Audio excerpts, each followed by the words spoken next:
Hello, it's John Heaton, and I'm going to continue my head-to-head series now with another pretty good matchup, I think.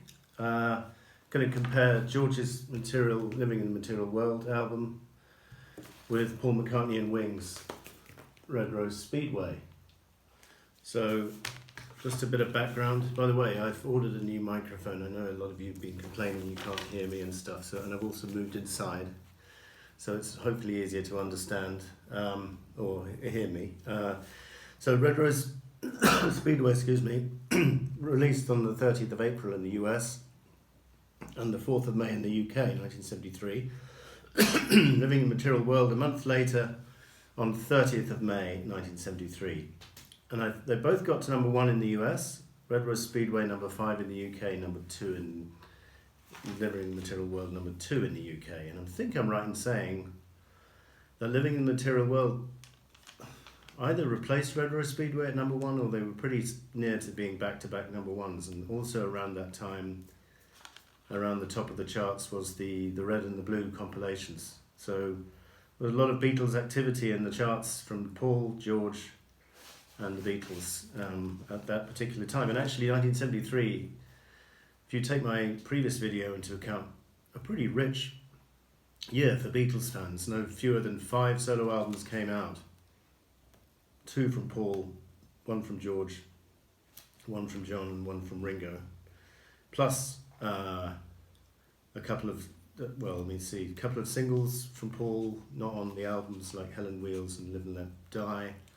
Some B-sides which weren't on albums. So all in all, I think one has to go back to 1970 for such a rich year of pickings for Beatles fans. Anyway, it's interesting to compare, again, similar to some of my other videos like All Things Must Pass versus Plastic Ono, and polar opposites in terms of mood and in terms of message.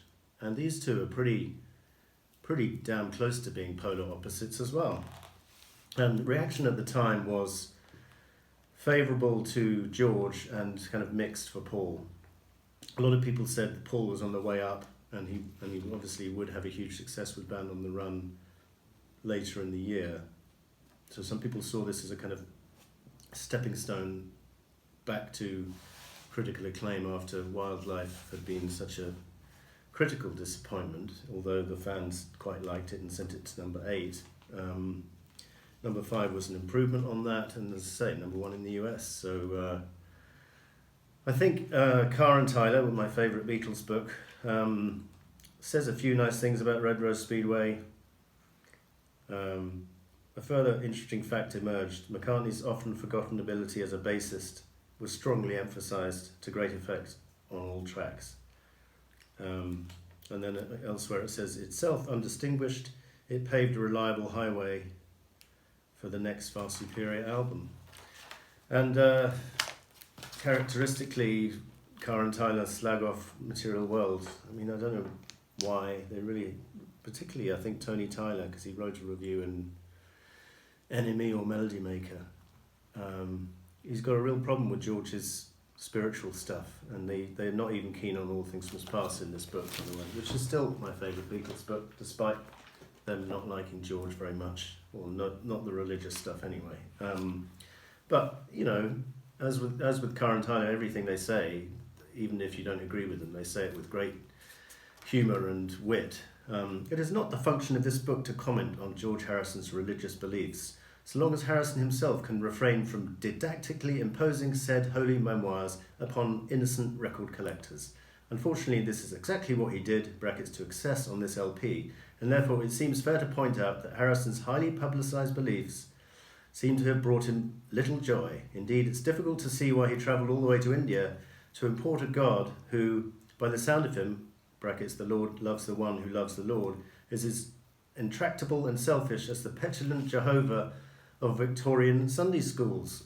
Very little on this album commends itself. George's superb and accomplished slide guitar breaks abound, but his synth vocals and the generally gloomy atmosphere dampen any spirits thus roused. The theme of the album is almost as offensive in its own way as Lennon's Sometime in New York City, though Lennon at least contrived to lighten the heaviness of his lyrics by employing his peerless vocals. Harrison has no comparable talent, and living the material world can accordingly be dismissed. Well, it's a pretty scandalous review, and of course I don't agree with it at all. I think Material World is a glorious album.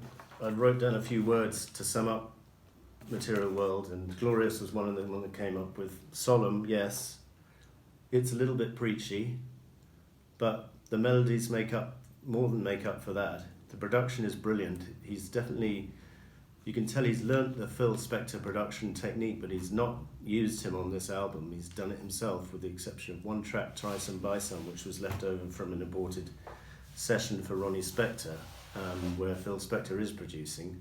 But on other tracks like Day the World Gets Round, he's employing strings masterfully in the kind of Spector style, but actually done maybe a little bit even more tastefully. There's no wall of sound as such on this album. Interesting inner sleeve, by the way, the Banquet here with Ringo, Jim Keltner, Nicky Hopkins, Klaus Voormann, perhaps showing the difficulty in reconciling being a millionaire with trying to be spiritual. George's guitar playing on Material World is amongst the best of his career. Solos on The Light That Has Lighted the World, The Lord That Loves the One That Loves the Lord, brilliant solo on that. Nice solo on That Is All, and Give Me Love.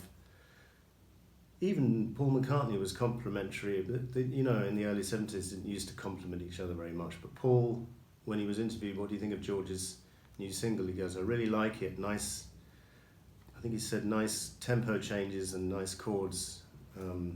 Was generally very complimentary about it. Lennon was quite complimentary about Red Rose Speedway, saying that it was quite enjoyable, not bad. And I think he later said it was the last album of Paul's he'd listened to, which I don't think is true, but anyway, he said that in 1980. But the Red Rose Speedway album is a complete contrast to Material World. But if you're in a playful, fun mood and you just want a nice bit of pop music for a spring, early summer's day, or even a summer's day, Red Rose Speedway is a very pleasant album to pop on. It's not pretentious, it's not solemn. It's the very opposite of what George is going for with his album. It's quite a deep spiritual message. I think hindsight has shown maybe not that preachy. Maybe George is actually preaching to himself or trying to make himself a better person rather than trying to say to the innocent record collector, you must improve yourself. I think it was mainly aimed at himself, because he was quite honest about his difficulty in doing that, particularly on the next album with tracks like Simply Shady. So I think Material World is a better album if I had to compare the two, but there's definitely a place in the world for Red Rose Speedway. It's one of my favourite McCartney albums after the Beatles. It's packed full of melody, got good melodies, lyrically not very strong, but very nice production, and the band were really finding their feet. Unfortunately, Henry and Denny Seiwell were to leave shortly after this album came out, but I think it was the peak of that particular lineup, this album, although they only made 2 albums, but they made a few singles as well. So yeah, George wins this particular head-to-head, but it's not always the case that the same Beatle comes out on top. It's interesting to see, and of course it's only my opinion, you are perfectly entitled to your own. Thank you for watching. See you next time.